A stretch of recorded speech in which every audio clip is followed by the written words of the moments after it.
نستغفره ونعوذ بالله من شرور أنفسنا ومن سيئات أعمالنا من يهد الله فلا مضل له ومن يضلله فلا هادي له ونشهد أن لا إله إلا الله وحده لا شريك له ونشهد أن سيدنا وحبيبنا وشفيعنا وأولانا ومولانا محمدا عبده ورسوله اللهم صل على سيدنا محمد وعلى آل محمد كما صليت على إبراهيم وعلى آل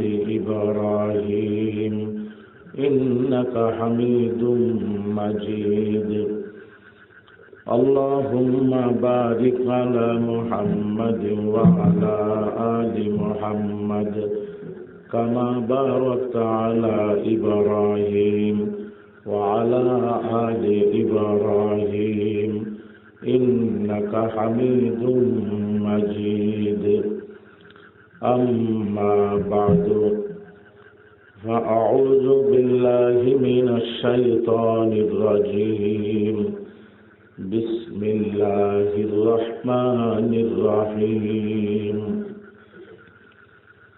والفجر وليال عشر والشفع والوتر والليل إذا يسر هل في ذلك قسم لذي حجر صدق الله مولانا العلي العظيم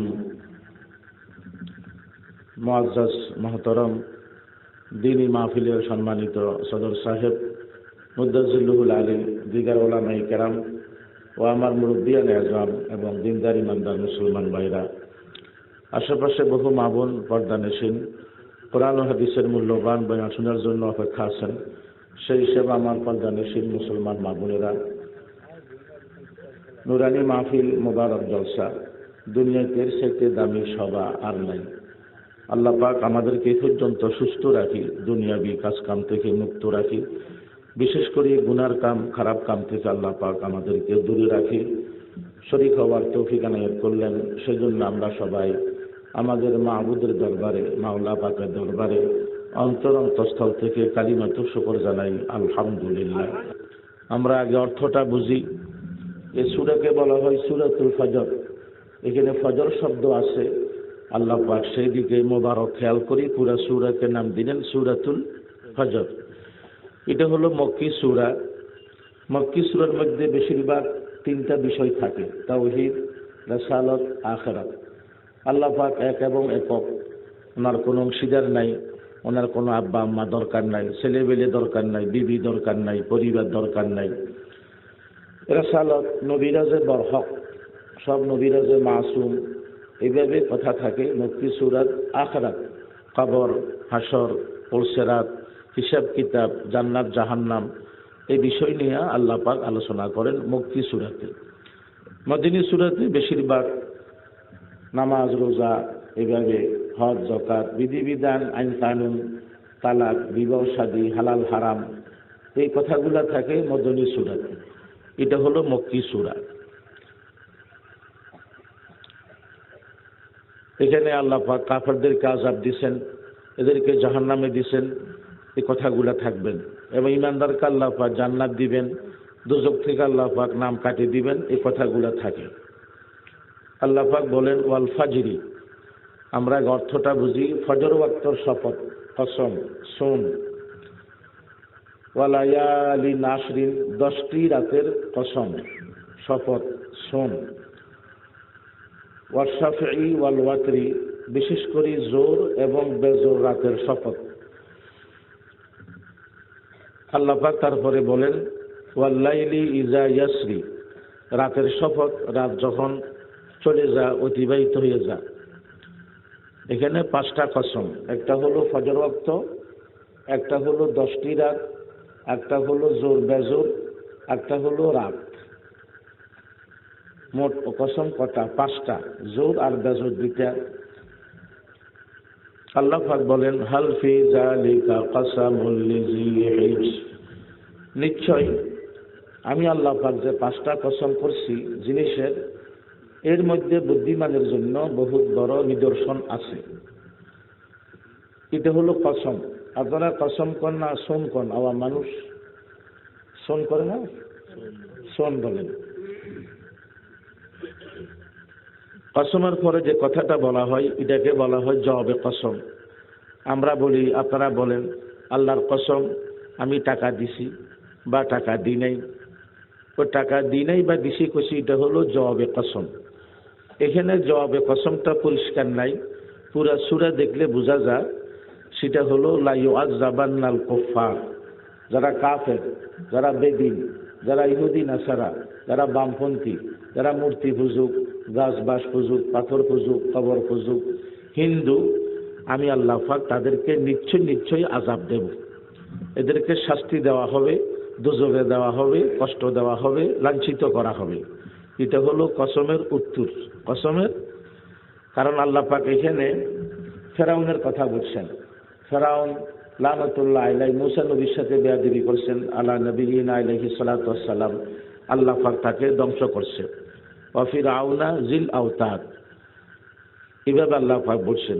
এবং এই সূরাতে আল্লাহ পাক কওমে সামুদের কথা বলছেন। কওমে সামুদ বেয়াদবি করেছে সালেহ আলা নবিয়িনা আলাইহিস সালাতু ওয়াস সালামের সাথে, আল্লাহ পাক এদেরকে ধ্বংস করছে, বেইজ্জত করছে। দিনের প্রথম ফজর আল্লাহ পাক ফজর ওয়াক্তর নামে শপথ করলেন। কেন? ফজর ওয়াক্ত এটা বেশি দামি সময়, ইজ্জতি সময়, আল্লাহ পাকের কাছে বেশি মর্যাদাশীল। রাতও না দিনও না, আলো আলো ভাব। এটা হলো জান্নাতের সময়। হাদিসে আছে আমার উম্মত তোমরা জান্নাতে আসতে চাইলে এই সময় যে নামাজটা আদায় করা হয় ওই নামাজটা তোমরা আদায় করলে জান্নাত পাবে।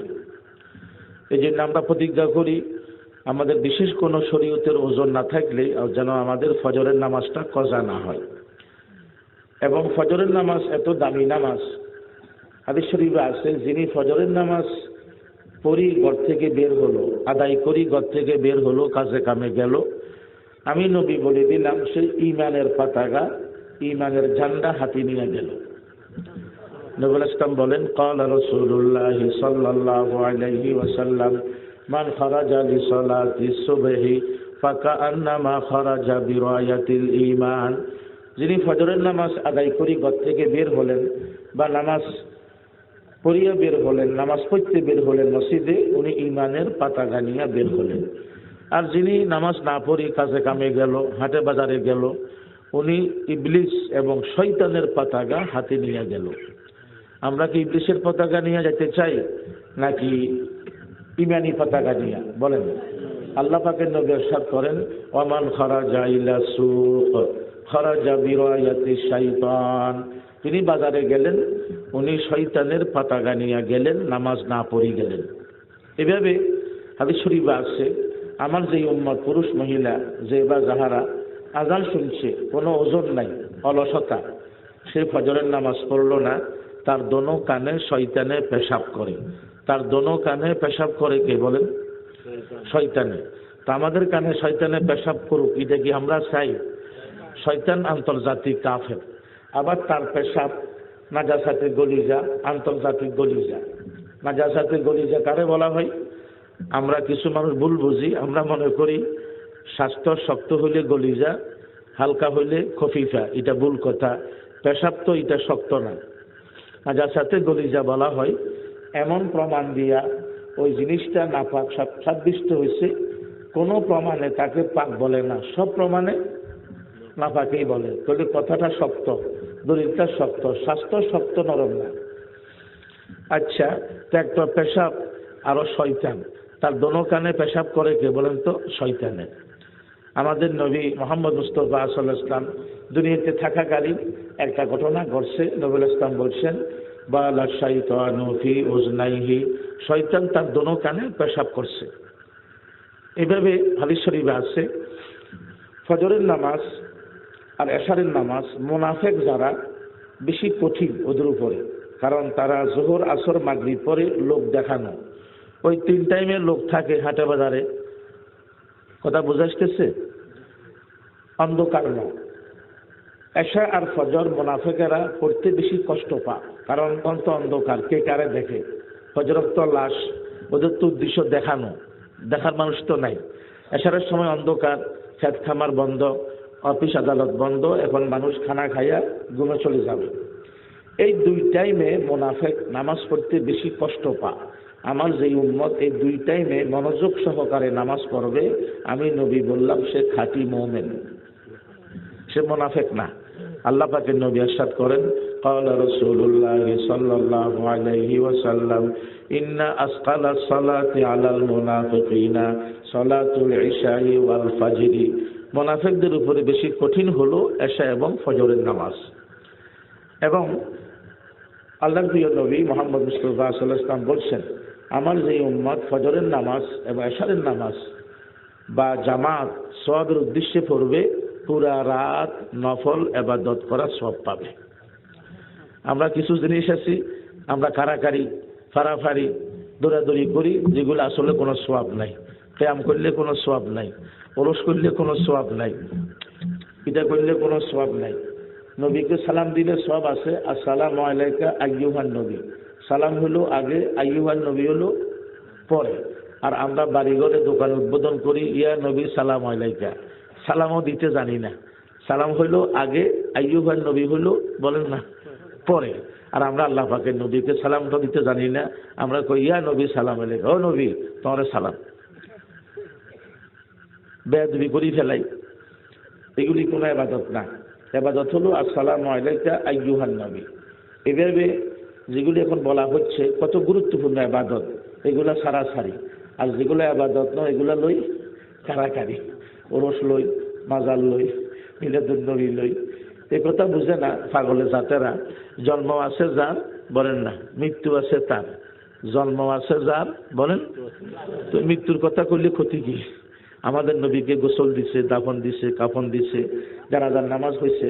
যদি মৃত্যু নাই তাহলে জন্মও নাই, যদি মৃত্যু নাই তাহলে বলেন না জন্মও নাই। মৃত্যু কাকে বলা হয়?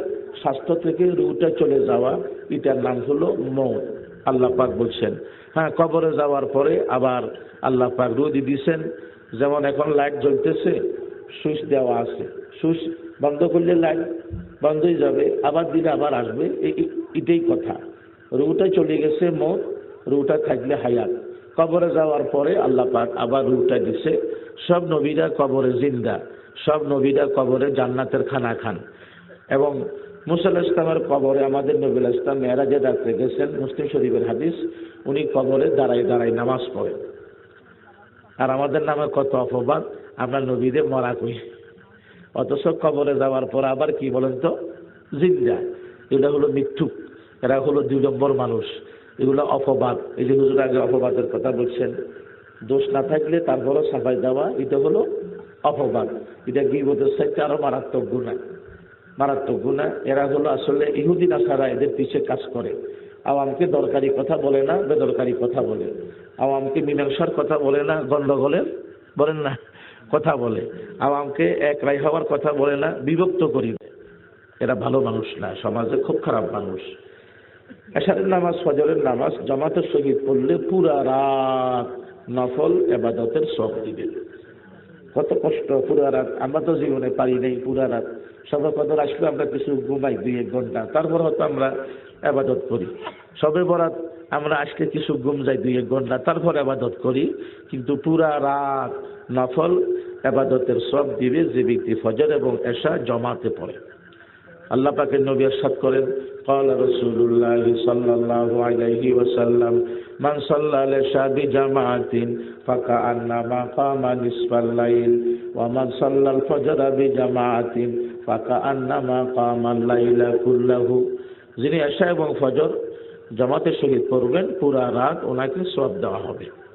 সবকে দিবেন আল্লাহ পাক। সবার কথা বলছেন আল্লাহ পাকের নবী, আল্লাহ পাকের হাবিব মুহাম্মদ মুস্তাফা সাল্লাল্লাহু আলাইহি ওয়াসাল্লাম। আচ্ছা, এবং হাদিস শরীফে আছে 5 ওয়াক্ত নামাজের মধ্যে 2 ওয়াক্ত নামাজ হলো নীরব। একটা এশা, একটা ফজর। পথঘাট নীরব, ক্ষেত খামার নীরব, অফিস আদালত বলেন নীরব। এই 2 ওয়াক্ত যে ব্যক্তি নামাজ আদায় করবে, ইমানদার পুরুষ মহিলা, আমি নবী বললাম তারা দোজখে যাবে না, তারা জাহান্নামে বলেন না যাবে না। আল্লাহ পাকের নবী ইরশাদ করেন, ক্বালা রাসূলুল্লাহ সাল্লাল্লাহু আলাইহি ওয়াসাল্লাম মান সাল্লাল বারাদাইনি লাম ইয়াদখুলিন নার। নীরব সময় আমার যে উম্মত 2 ওয়াক্ত নামাজ আদায় করবে তারা দোজখে যাবে না। এবং আল্লাহ পাক কোরআন শরীফে 5 ওয়াক্ত নামাজের কথা বলছেন, 4 ওয়াক্তের কথা বলছেন অস্পষ্ট, আর ফজরের নামাজের কথা বলছেন স্পষ্ট। যে নামাজের কথাটা স্পষ্ট বলা হয় তার বিশেষ দাম আছে না? যেমন যদি আমি বলি বা কেউ বলে আমার ছেলের বিয়ে হয়েছে, এখন অলিমা হবে, আমি বউ বাড়িতে আনছি, পুতের বউ, সবাই যাবেন, বিশেষ করে মাহফিলের সভাপতি যাবেন বা মসজিদের মোতাওয়াল্লি কেশিয়ার যাবেন, তো ওদের এক্সট্রা দাম হয়ে গেল না? বলেন না, দাম হলো কিনা? তো আল্লাহ পাকও 5 ওয়াক্ত নামাজের কথা বলছেন এক জায়গাতে, 4 ওয়াক্তর নাম লয় নাই, ফজরের নামটা লইছে। তাহলে ফজরের নামাজের দাম বেশি হল না? আল্লাহ পাক বলেন, আকিমিস সালাতা লিদুলুকিশ শামসি ইলা গাসাকিল লাইল ওয়া কুরআনাল ফাজর ইন্না কুরআনাল ফাজরি কানা মাশহুদা। আমার বান্দা বান্দি, তোমরা নামাজ কায়েম করো সূর্য যখন পশ্চিম দিকে ঢলে যায়। এখানে 2 ওয়াক্ত আসে গেছে, যোহর আর আসর। ইলা গাসাকিল লাইল, রাত অন্ধকার হওয়া পর্যন্ত, অন্ধকার শুরু হয় মাগরিব থেকে, পুরো অন্ধকার হয় এশারের সময়। কোন ওয়াক্তর নাম লইছে? কোন ওয়াক্তর নাম উল্লেখ করছে? বলেন না, না। ওয়া কুরআনাল ফাজরি আই সালাতাল ফাজরি, এই আল্লাহ পাক বলেন তোমরা বিশেষ করে ফজরের নামাজটা কায়েম করো, এক ফজিলত। দ্বিতীয়, ইন্না কুরআনাল ফাজরি কানা মাশহুদা, ফজরের নামাজে 2 দল ফেরেশতা হাজির হয়। কদল? এক দল পুরা রাত আমাদের আমল লিখছে, আর এক দল পুরা দিন আমল লিখতে নামছে। এই দোনো দল এলাকার মসজিদে শরীক হইয়া এক দল আল্লাহ পাকের কাছে চলে যায়, আর এক দল দুনিয়াতে ছড়াই পড়ে। তো যে নামাজে 2 দল ফেরেশতা হাজির হয়, দামি নামাজ। এবং বিশেষ কথা হলো ইমাম সাহেব যে সূরা ফাতিহাতে দোয়া করেন, ইহদিনাস সিরাতাল মুস্তাকিম সিরাতাল লাযিনা আন'আমতা আলাইহিম গায়রিল মাগদুবি আলাইহিম ওয়ালাদ-দাল্লিন। এটা হলো দোয়া, ইহদিনাস সিরাতাল মুস্তাকিম, আল্লাহ পাক সোজা পথ আমাদেরকে দেন। সে সোজা পথটা কোনটা? হয়তো আমরা বুঝতে পারি ডাক্তারের পথ, বৈজ্ঞানিকের পথ, খেলোয়াড়ের পথ, ডক্টরের পথ। আল্লাহ পাক না, নবীরা যে পথে চলছে তোমরা ওই পথ আমার থেকে চাও, এবং সিদ্দিকিন যে পথে চলছে ওই পথটা আমার কাছে চাও, শুহাদায়ে কেরাম যে পথে চলছে ওই পথটা আমার কাছে চাও, খাঁটি আউলিয়া কেরাম যে পথে চলছে ওই পথটা আমার কাছে চাও। আমরা কি বলি? আমিন। আমরা বলি, ইমাম সাহেব বলেন, বক্তা দিয়েও বলেন, ওই যে 2 দল ফেরেশতা আছে তারা বলেন না? তারাও বলেন। হাদিসে আছে ফেরেশতার আমিনের সাথে যাদের আমিন মিলে গেল তাদের জীবনের গুনাহ মাফ হলো। তিরমিজি শরীফের হাদিস। আল্লাহ পাকের নবী ইরশাদ করেন, ক্বালা রাসূলুল্লাহ সাল্লাল্লাহু আলাইহি ওয়াসাল্লাম মা ওয়াফাকা তামিনুহু তামিনাল মালাইকাতি গুফিরা। যাদের আমিন ফেরেশতার আমিনের সাথে মিলে গেল তাদের জীবনের গুনাহ খাতা মাফ হয়ে গেল। এবং ফজরের নামাজ এত গুরুত্বপূর্ণ নামাজ, ওই নামাজের আজানে একটা বাক্য বেশি বলা হয়, আসসালাতু খায়রুম মিনান নাওম। ঘুম হইতে নামাজ ভালো। শয়তান বলে নামাজ হইতে ঘুম ভালো। যে ব্যক্তি নামাজের টাইমে ঘুম যা, জিকিরের টাইমে ঘুম যা, তাহাজ্জুদের টাইমে ঘুম যা, কোরআন তেলাওয়াতের টাইমে ঘুম যা, জামাতের টাইমে বলেন ঘুম যা, তো এই ব্যক্তি ইবাদত করতে পারল না। এই ব্যক্তি পরকালে ফকির হইয়া উঠবে, জান্নাতে যাওয়ার মতো কোনো ডকুমেন্ট তার হাতে থাকবে না। ঘুম মানুষকে ফকির বানাই দেয়, অধিক ঘুম। আল্লাহ পাকের নবী ইরশাদ করেন, ক্বালা রাসূলুল্লাহ সাল্লাল্লাহু আলাইহি ওয়াসাল্লাম ইন্না কাসরাতান নাওম তাতরুকু রাজুলা ফকিরান ইয়াউমাল কিয়ামা। অধিক ঘুম মানুষকে পরকালে ফকির বানাই দেয়, জান্নাতে যাওয়ার মতো কোনো ডকুমেন্ট তার হাতে থাকবে না। এবং হাদিস শরীফে আছে যে স্বামী উঠল, নামাজ পড়লো, রাত্রে বিবিকে জাগ্রত করে দিল, বিবি উঠল না, চেহারা দেখি ফানি মারি দিল। এবং বিবি উঠলো, নামাজ পড়লো, স্বামীকে জাগ্রত করে দিল। স্বামী উঠলো না, চেহারা দেখি কি মারি দিল, বলেন, পানি ছিটকে দিল। এটা আমাদের নবীর হাদিস। এই যে একে অপরকে জাগা দিল, উঠলো, নামাজ পড়লো, উভয়জনের জন্য আমি নবী রহমতের দোয়া করি। হাদিসে আসছে আল্লাহ পাকের নবী দোয়া করেন, রাহিমাল্লাহু রাজুলান কামা মিনাল লাইল ওয়া সাল্লা ওয়া আইকাযা যাওজাতাহু ফাইন আবাদ নাযাহা ফি ওয়াজহিহাল মাআ ওয়া রাহিমাল্লাহু ইমরাআতান কামাত মিনাল লাইলি ওয়া সাল্লাত ওয়া আইকাযাত যাওজাহা ফাইন আবা নাযাহাত ফি ওয়াজহিহিল মাআ। আমরা প্রতিজ্ঞা করি অন্য কাউকে জাগাইতে না পারলেও কমপক্ষে অর্ধাঙ্গিনী বিবিকে জাগাই দিই। বিবি সহ আমরা জান্নাতে যাওয়ার খেয়াল নাই, কি বলেন? আমি জান্নাতে যাব, আমার বিবি দুযোগে যাবে, তো আপনার মজা কি হবে? 80 বছর যে বিবির সঙ্গে সংসার করলাম, ও বিবিকে তো পাইলাম না। বাজর আওয়াইতে পাওয়া যায় যে বিবি দুনিয়াতে সংসার করছে যাকে নিয়ে, এই বিবি হুরের চাইতে আরো সুন্দর হবে। তো হুর তো পাই গেল জীবনের মধ্যে একবার, তারপর চিরকাল থাকবে। এই বিবি তো আগ হইতে আসে, আগ হইতে আসে না, কি বলেন? কোরআন শরীফের আয়াত আল্লাহ পাক বলছেন, ইন্না আনশানাহুন্না ইনশাআ ফাজআলনাহুন্না আবকারা উরুবান আতরাবা। আমি আল্লাহ পাক দুনিয়ার বিবিকে তখন আর আমি তাকে যুবতী বানাই দেব, কুমারী বানাই দেব, আল্লাহ পাক বলছেন। এবং উরুবান আতরাবা, জান্নাতের বিবিদের ভাষা হবে আরবি ভাষা। কি ভাষা? অরুব মানে আরবি, আইন রা বা মাদ্দা মূল অক্ষর, আরবি ভাষা হবে। আমাদের বাংলাদেশের ছেলেরা আঙ্কেল কইলে, তারপরে দিয়ে আরো কি কি আছেন, এগুলো করে খুশি হয়ে যায়, আরবি করলে খুশি হয় না, এগুলা ভুল। জান্নাতি ভাষা কি হবে? হুরদের ভাষা আরবি, আত্রাবা, এবং সবাই সমবয়স্কী হবে, সবাই এক বরাবর হবে, দেখতে যেন সুন্দর লাগে, মায়া মহব্বত লাগে। আচ্ছা, ফজরের নামাজ এত বেশি দামি, এত বেশি সম্মান, এত বেশি ইজ্জত, অথবা ফজর মানে হলো মুহররম মাসের প্রথম দিনের ফজর। মুহররম মাসের তো বছর শুরু না শেষ? বছর শুরু না? আল্লাহ পাক দেখাইতে চান, আমার বান্দা বান্দি, নতুন বছর শুরু হয়েছে, তুমি তোমার জীবনকে নবায়ন করো, নতুন করো, তওবা তিল্লা করো, সংশোধন হও। বছর একটা শেষ, তোমার হায়াত শেষ, নতুন বছর শুরু, তুমি তোমার জীবনকে সুন্দর করো, সুন্দর করে নতুন করো। আল্লাহ পাক দেখাতে চান ফজর মানে হলো মুহররম মাসের বছরের প্রথম দিনের প্রথম ফজর, প্রথম দিনের। আমরা কিছু মানুষ আছি, মাস শেষ হইলে আমরা খুশি হই, বেতন পাবো, বছর শেষ হলে আমরা খুশি, ঈদ করতে পারবো, অথচ মাস শেষ হলো হায়াত গেল, বছর শেষ হলো, বলেন না, হায়াত গেল। মাঝে মাঝে আবার বলি, দূর মাস শেষ না কা বেতন খাইতাম, আর মাস শেষ হায়াত শেষ, বছর শেষ হায়াত শেষ। আফসোস করা উচিত, আফসোস করা উচিত। কোন বুজুর্গ বলেন, ইয়াসুরদুল মার আমা জাহাবাল লায়ালি ওয়া কানা জাহাবুহুন্না লাহু জাহাবা। মানুষ মাস শেষ হলে খুশি হয়, বছর শেষ হলে খুশি হয়, কিন্তু হায়াত যে শেষ হলো এই খবর তো তার নাই। হাদিসে আছে, জান্নাতে গেলে মানুষ আফসোস করবে ওই সময়ের জন্য, যে সময়তে বেহুদা কথা বলছে, বেহুদা হাসাহাসি করছে, বেহুদা ঠাট্টা করছে, জিকির করে নাই, তসবিহ পড়ে নাই, ইবাদত করে নাই, শুধু ও বেকার সময়ের জন্য আফসোস করবে। এই জন্য আমরা সময় যেন বেকার না দিই, কাজ কাম করবো ঠিক, মুখে জিকির ডাকবো, মুখে জিকির ডাকবো, কলবে জিকির ডাকবো। আচ্ছা, অথবা ফজর মানে হলো এই যে কোরবানির চাঁদ উঠলে, হজের চাঁদ উঠলে 9 তারিখে আরফাতের ময়দানে হাজিরা জমা হবে। কোন ময়দানে? এই আরফাতের দিনের ফজর আল্লাহ পাকের কাছে আরো বেশি দামি। 9 তারিখ হাদিসে আছে, পাহাড়ের মতো গুনাহ আল্লাহ পাক আরফাতের ময়দানে 9 তারিখে মাফ করে দেন। এত বড় দিন, বছরের মধ্যে সবচাইতে বড় দিন আরফাতের দিন। বছরের সবচাইতে বড় দিন কোন দিন বলেন? আরফাতের দিন।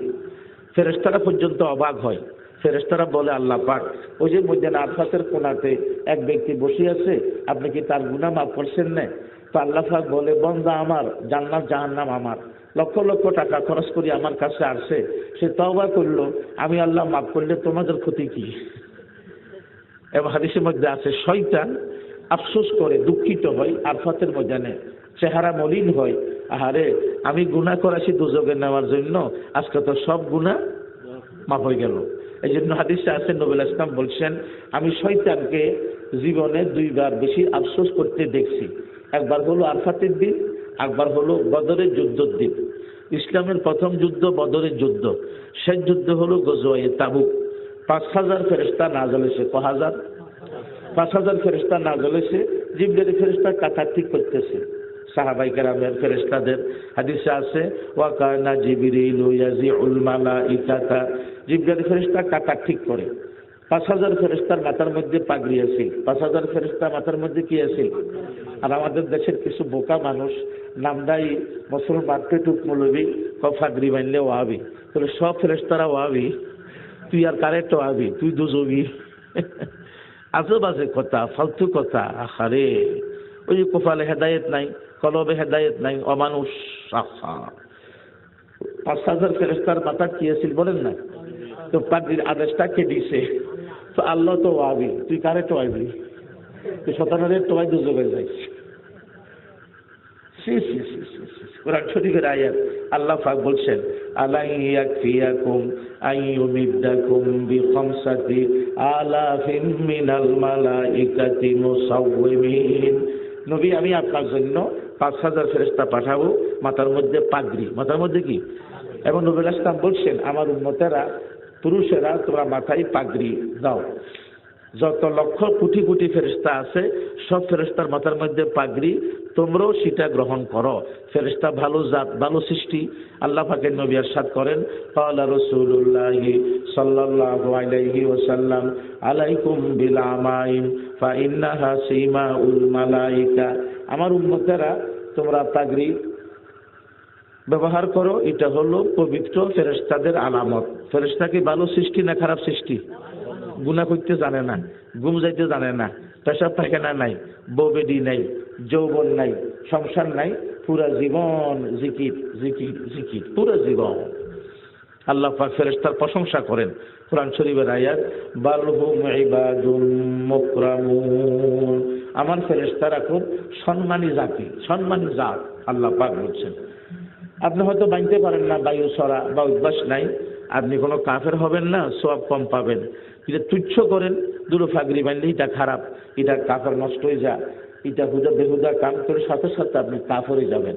শরীয়তের কোনো মুস্তাহাব, কোনো সুন্নতে জায়েজা, সুন্নতে মুআক্কাদা এবং শরীয়তের কোনো নফল কামকে তুচ্ছ করলে সাথে সাথে কাফের, সাথে সাথে বলেন কাফের। কোরআন শরীফের আয়াত, আল্লাহ পাক বলছেন, আবিল্লাহি ওয়া আয়াতিহি কুনতুম তাস্তাহজিউন। তোমরা বুঝি আর পাও নাই, আমি আল্লাহকে নিয়ে আর আমার নবীকে নিয়ে আর আমার কোরআন শরীফ নিয়ে ঠাট্টা করতেছো। তোমরা ঠাট্টা করতে বুঝার কোনো কিছু পাও নাই, আল্লাহ পাক বলেন। আচ্ছা, একটা হলো আরফাতের ময়দানে, একটা হলো বদরের যুদ্ধ। শয়তান বেশি তার চেহারা মলিন হয়। তো ফজর মানে হলো আরফাতের দিনের ফজর। আরফাতের দিনের বলেন না ফজর, 9 তারিখ হাজিরা যেই ময়দানে ওনারা সমাবেত হয়, সেই তারিখ, এটাকে বলা হয় আরফাতের ময়দান। আরফাত কেন বলা হয়? আরফাত মানে পরিচয়। আদম আলাইহিস সালাম, বিবি হাওয়া আলাইহিস সালাম পরিচয় সে। অথবা সেদিন বান্দাবান্দি একে অপরের সাথে পরিচয় হয়। অথবা আমরা যে গুনাহগার, পাপী, দুজগী, আল্লাহ পাক মাফ করনেওয়ালা, এটা সেদিন কি হয়? পরিচয় হয়, পরিচয় হয়।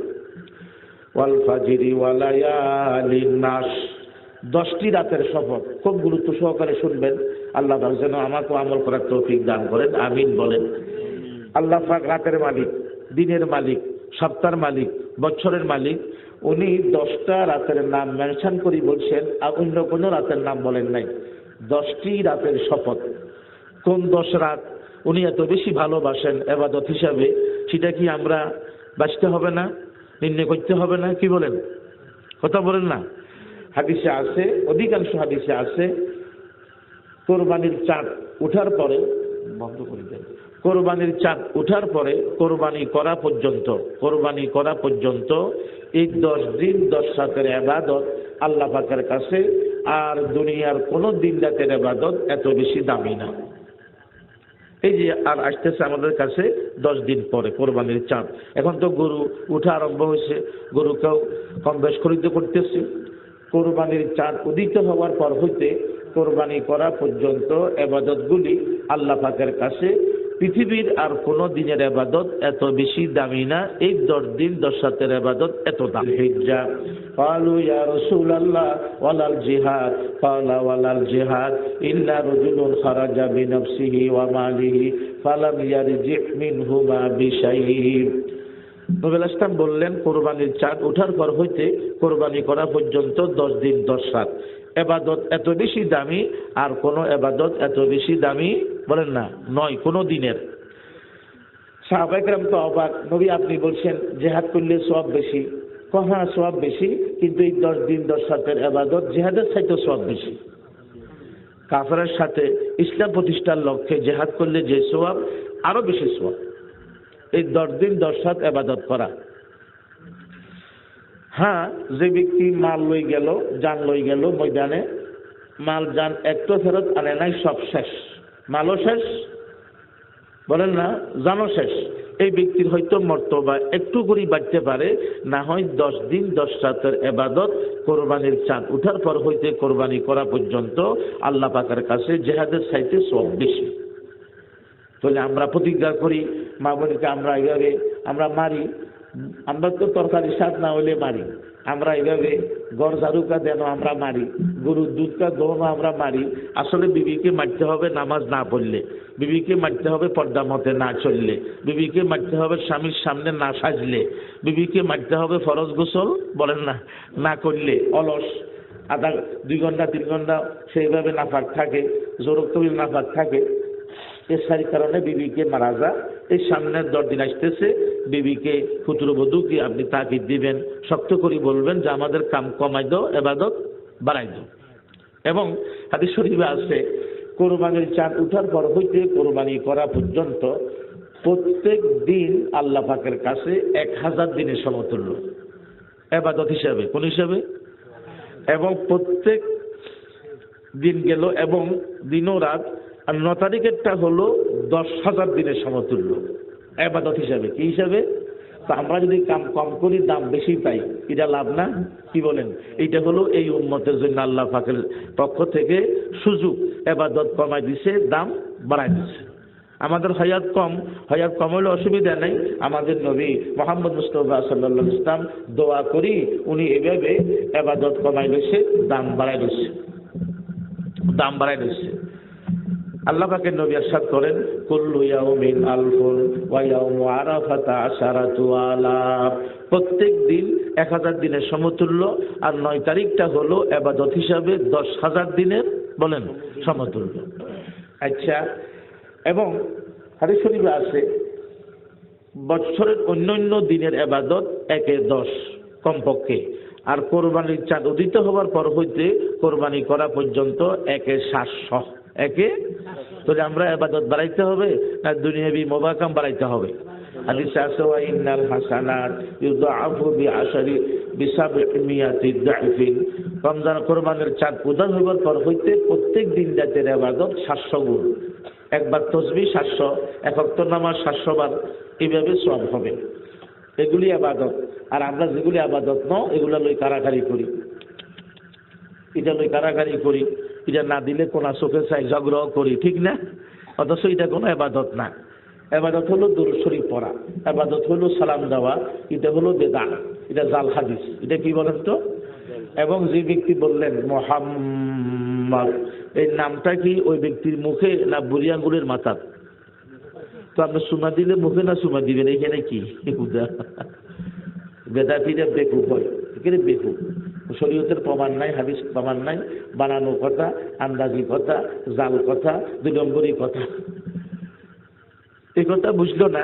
আমরা তো দরুদ শরীফ পড়ি, নবীকে সালাম দিই, আসসালামু আলাইকা আইয়ুহান নবী আল্লাহুম্মা সাল্লি আলা সাইয়্যিদিনা মুহাম্মদ। নামাজের মধ্যে দরুদ শরীফ পড়ি না আমরা? তখন কি বসা না দাঁড়াইছে?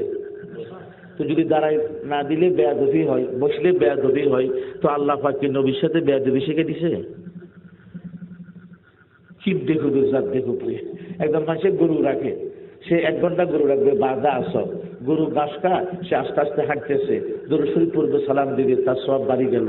একজন ব্যক্তি গাড়িতে আসে, ঢাকা যাবে, চিটাগাং যাবে তার থেকে লাগবে 3 ঘন্টা, সেখান থেকে লাগবে তার থেকে 5 ঘন্টা। 7-8 ঘন্টা সে দুরূদ শরীফ কত লক্ষ লক্ষ পড়তে পারবে, সালাম কত লক্ষ লক্ষ। এখন যদি নাকি দাঁড়াইতে হয়, এখন তো মাথা ফাটি দিব, দাঁড়াইতে হইব, নইলে বেয়াদবি হইল, হুদা কথা, আন্দাজি কথা, আজেবাজে কথা, ফালতু কথা, 2 নম্বরই কথা, 3 নম্বরই কথা। এখন যদি সে না দাঁড়া তো দরুদ তো পড়তে পারলো না, দরুদও কমে গেল, সালামও তার তো খেয়াল যে দরুদ পড়া, সালাম দেওয়া, আল্লাহ পাকের নবীকে মহব্বতে, আন্দাজি কথা, সব বেদাত আন্দাজি, প্রমাণ নাই। গায়ের জোরে নইলে গালের জোরে, নইলে ফাটির জোরে, অত গালের জোর নইলে গায়ের জোর, নইলে ফাটির জোর, হুদা একেরে হুদা।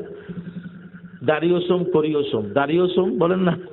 এক বেকুব বলে বাজারে গেছে, এক বেকুব বাজারে গেছে, দাড়ি কয়েকটা ফাঁকছে, নাফিদারে বলে যে আমার দাড়িগুলা বাঁচিল, নাফিদ দিছে শাঁসি, কতি বাঁচিল, লাভ হয়েছে না ক্ষতি হয়েছে? দাড়িও শেষ, পয়সাও শেষ। বেদাত কাম হলো এরকম, কোনো লাভ নাই হুদা। ওই পুকুরে না আপনি জাল মারবেন, যে পুকুরে মাছ আছে, মাছ পাইলেন, কষ্টটা কামাইলো। যে পুকুরে মাছ নাই, তো পুরো দিন জাল মারি কি লাভ?